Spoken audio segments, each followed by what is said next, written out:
1절 2절입니다. 가나안 땅에 주로 아낙 자손들이죠. 일곱 부족들, 아낙 자손들, 키가 크고 장대하고 그들의 성벽은 하늘에 닿았을 만큼 큰 나라, 힘 있는 나라입니다. 아무도 당하지 못할 것이라고 그렇게 사람들은 생각을 하고 말을 하고 있지만 승산이 없는 전쟁처럼 보이지만 3절이죠.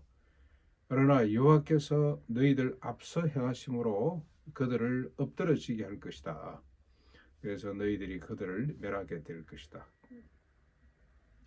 4절입니다. 그래서 자 이런 일이 벌어질 것인데 스스로 내가 말하기를 우리가 쫓아냈다 그렇게 말하지 말거라. 여호와께서 쫓아내셨느니라. 지금 모세는 이스라엘 백성들을 너무나 잘 알고 있습니다. 이 백성들이 들어가서 재물을 모으면 어떡합니까? 이 내 실력으로 내 힘으로 재물을 모았다 그럴 것이고 아낙 자손들을 쓰러뜨리게 될 것인데 진멸하게 될 것인데 그러고 난 뒤에 자기의 힘으로 자기의 의로 그들을 진멸했다고 그렇게 말하게 될 것을 모세는 알고 미리 지금 경고합니다. 그렇게 말하지 말고 하나님께서 하셨다는 걸 잊지 말거라. 왜 하나님이 이렇게 하셨냐? 첫째는 뭐 때문에 그렇습니까? 이 가나안의 일곱 부족들, 특별히 아낙 자손들의 완악함 때문에. 그 다음에 두 번째는 뭐 때문에 그렇습니까? 조상 아브라함과 이삭과 야곱과 맺은 언약 때문에 하나님께서 그렇게 하신 것이다. 하나님께서 이 조상들과 맺은 언약은 뭡니까? 큰 민족이 되고 가나안 땅을 이 기업으로 차지하게 될 것이며 그래서 열국을 복되게 하는 세상의 모든 민족을 복되게 하는 그래서 이스라엘을 지지하는 사람은 하나님이 축복하실 것이요 이스라엘을 부정하는 나라는 하나님께서 진멸하게 될 것인데 결국 이스라엘로 말미암아 열국이 복을 받게 될 것이다. 그런데 이 하나님의 뜻은 어디로부터 왔습니까? 아담 때부터 왔어요. 아담 자기중심적으로 따먹고 핑계대고 그리고 그 아들 때 와서는 질투심 때문에 동생을 죽이고 그래서 노아 때 오니까 모든 사람이 생각하는 모든 것이 항상 악할 뿐임을 보시고 하나님이 사람 지음을 한탄의 송수로 치밀하고 난 뒤에 내가 다시는 물로 사람을 심판하지 않겠다. 내가 이 인간을 내가 창조한 인간을 내가 회복하겠다고 하나님이 소원을 품고 지금 아브라함을 불러내신 거란 말이죠. 그 뜻을 펼치기 위해서 아낙 자손들을 지금 무릎을 꿇고 엎드러지게 만드는데 너희들 공으로 너희들 의로 돌리지 말거라. 그렇게 경고하고 있습니다. 다시 한번 더 6절에 보면은 아름다운 땅을 얻을 때에 자신의 공이라고 생각하지 마. 너희들 스스로는 어떠냐 목이 곧은 백성이라. 그러면서 출애굽부터 지금까지 7절 말씀이죠. 지금까지 늘 여호와를 거역해 왔다는 겁니다.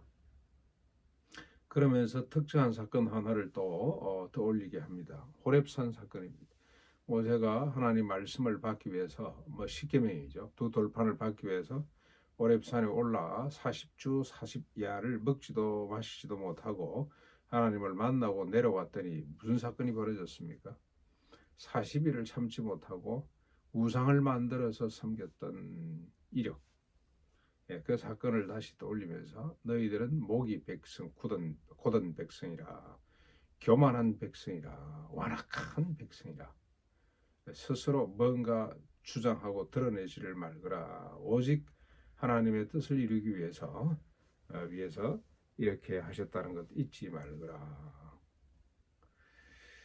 여러분, 이게 이 인간에 대해서 다시 한번 더 우리가 정리할 수가 있겠습니다.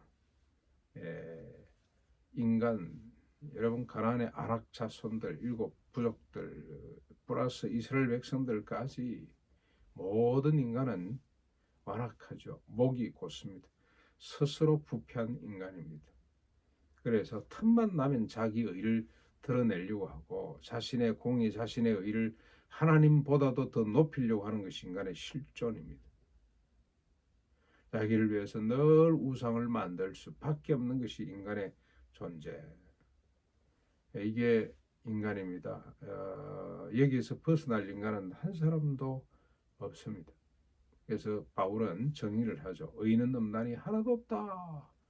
모든 인간이 다 죄에 빠져서 틈만 나면은 악을 내뱉고, 그래서 심지어는 막 입에는 독사의 독이 가득하고 발은 피 흘리는데 빠를 뿐이다. 인간이다. 그럼에도 불구하고 하나님께서 우리에게, 특별히 가난에 모여 있는 우리에게, 너희는 먼저 그의 나라와 그의 의를 구하라. 그의 나라가 뭡니까? 얼마나 그게 참 영광스러운 겁니까? 하나님의 나라는 성령 안에서 정의와 평화와 희락이죠. 높은 사람 낮은 사람 없이 모든 인간이 존엄하고 행복하고 안전하게 사는 것, 정의. 그리고 그 정의가 실현될 때 진정한 평화죠. 평화가 깃들게 되고, 그 평화가 깃들게 되면 희락이 따라올 수밖에 없지 않습니까? 그 하나님의 나라를 구하거라. 감 해올래도 아닙니다. 구하라 구하라. 먼저입니다. 먼저. 우리가 아침 눈 떠서부터 저녁에 잘 때까지 뭘 구하잖아요. 뭘 해도 하잖아요. 그런데 하나님께서는 분명히 말씀합니다. 하나님의 나라와 하나님의 의, 하나님이 하는 하나님의 뜻이죠. 뭘 근거로 이렇게 말씀을 하시는 겁니까? 십자가 부활입니다. 십자가 부활. 십자가 부활이 뭔데? 우리의 모든 죄를 씻어주실 뿐만이 아니라 천당 가게 해주실 뿐만이 아니라 우리로 하여금 다시는 자기 자신을 위해 살지 않고 오직 주님을 위해 사는 사람으로 근본 새롭게, born again이잖아요. 다시 태어나도록 조금 개선해 놓은 것이 아니고 아예 숫째 그냥 새롭게 만들어 버렸습니다.